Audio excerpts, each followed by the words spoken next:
to the show.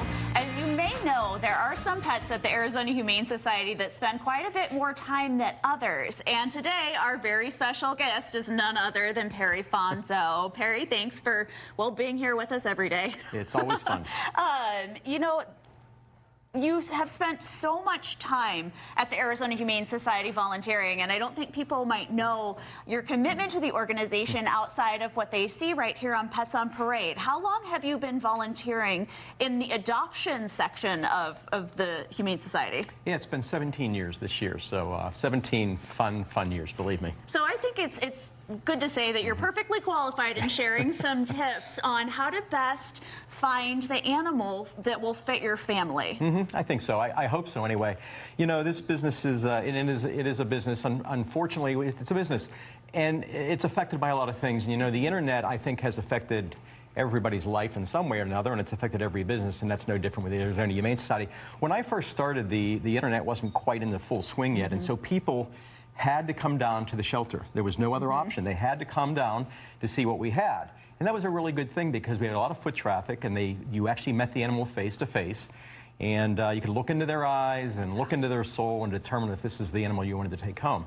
That has all kind of changed now because people now have the ability to sit in their home, in the luxury of their home, and kind of surf around on the net and see what's out there. Not only with the Arizona Humane Society, pretty much all shelters sites now, and you can go pick them up. The positive about that, let me tell you a story. First of all, a couple of years ago, we had a woman call us at around 11 in the morning when we opened. She was in Las Vegas. She saw a beagle on our website and said, I'd like to adopt that beagle.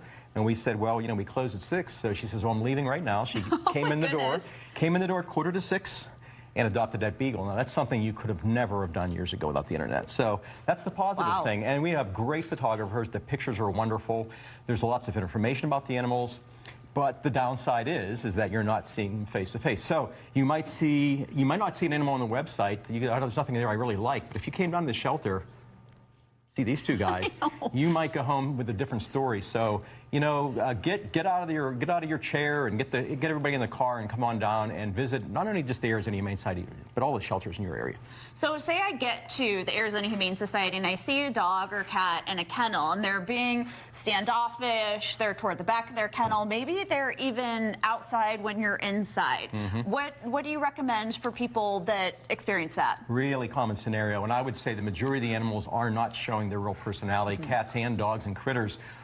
At the shelter, they're in a confined environment. It's very stressful. Some of them are growling and barking. Some of them are whining, crying, standoffish, tucking their tail. And a lot of people look at that and go, well, that's not an animal I'm interested in.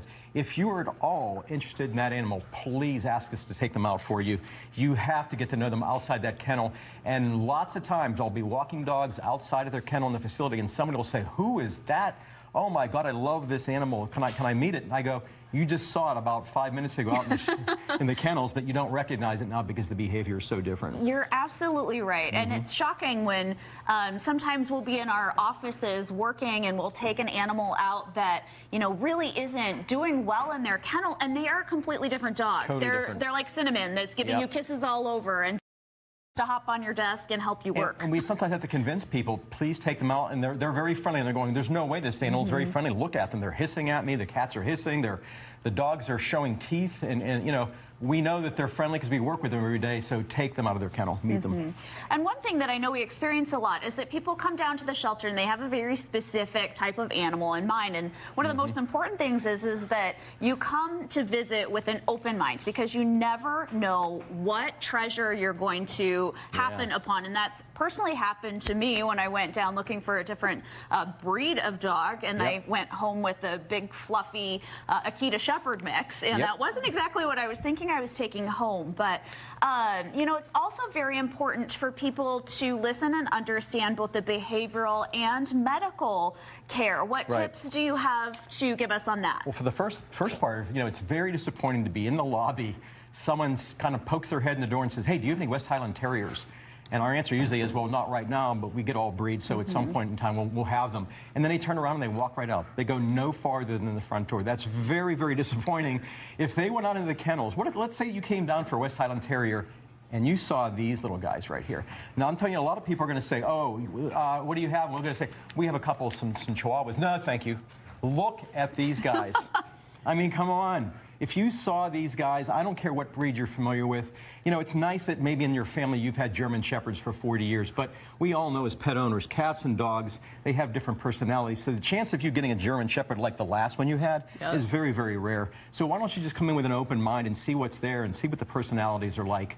And do it that way, rather than kind of boxing yourself in. Same with cats. People, oh, I've had Maine Coons all my life. That's what I want, a Maine Coon. Check out a Siamese. Check out a Ragdoll.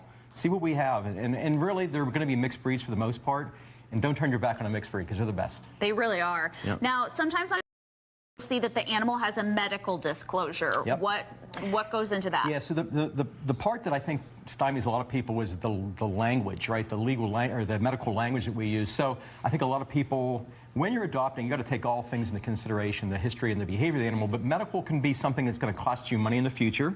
It can shorten the animal's lifespan, of course. So you need to know what you're getting involved in. If you have any questions at all, we have vets and vet techs. They're always somewhere at the shelter during the daytime when you're during adoption hours. So please ask us. We can come out and explain to you exactly what the medical. Sometimes it's something very minor. Sometimes it's a disease that really is not going to have any further consequences, but sometimes it is, and you have to know those things. Right, and we at the Arizona Humane Society want to make sure that you adopt a pet with knowing everything that there is about that pet. So Perry, thank you so much for your time today and for being the special guest on the show. And please stay tuned, because we're going to go into a little bit more information on this cutie when we return.